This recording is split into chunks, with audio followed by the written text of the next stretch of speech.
Welcome back to the Protect It tutorial. After you've completed R1, the first step, you're ready to move on to R2, where you will identify various details of your company, including your exact location and your support team members. It's advisable to prepare a paper list of all the details you may require, such as the names of people you will be allocating roles to, exact addresses, postcodes, telephone numbers and so on, before you begin completing this section, as otherwise you may not have the information to hand when it's required. Begin by clicking the R2 symbol on the Mobius strip as before. When the symbol turns red, clicking Next opens the first R2 section, the Plan Address page. Here you must enter the company name and its primary address, that is, the address of the premises the plan refers to. If you have more than one location, you must create a separate plan for each one. In the company name field, enter the full name of your organisation, and then in the address name field, enter a meaningful and memorable name for the address that everybody will recognise. In this example, we're using Wolverhampton headquarters. Next, complete address 1, 2 and 3, town, county and postcode fields. When you've completed all the fields, click Save, and then click Next to take you to the next page, Plan Owner. The plan owner is the person responsible for the creation and maintenance of the incident support plan.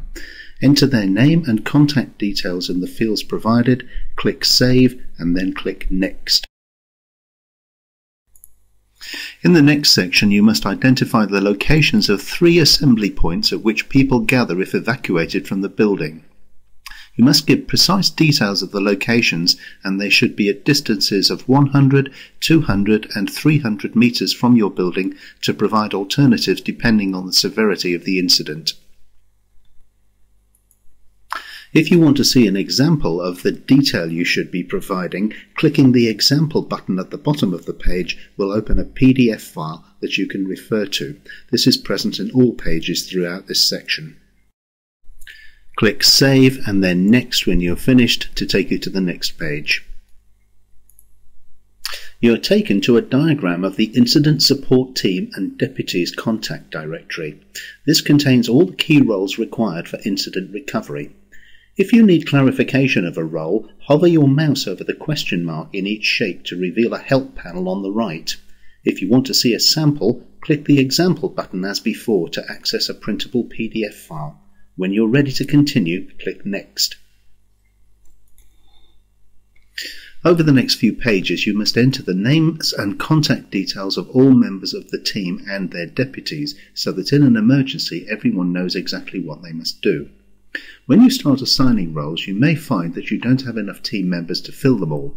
If so, you can double up so that one person does more than one job. When you've entered someone's name and want to assign another role to them, you must select their name from the drop-down list. The system security won't allow you to enter it a second time. As soon as you click Save after entering each of the roles, the person's name appears next to the role they have been assigned at the bottom of the page. Work through all the key roles and click Next to advance to the next section, the Grab Bag.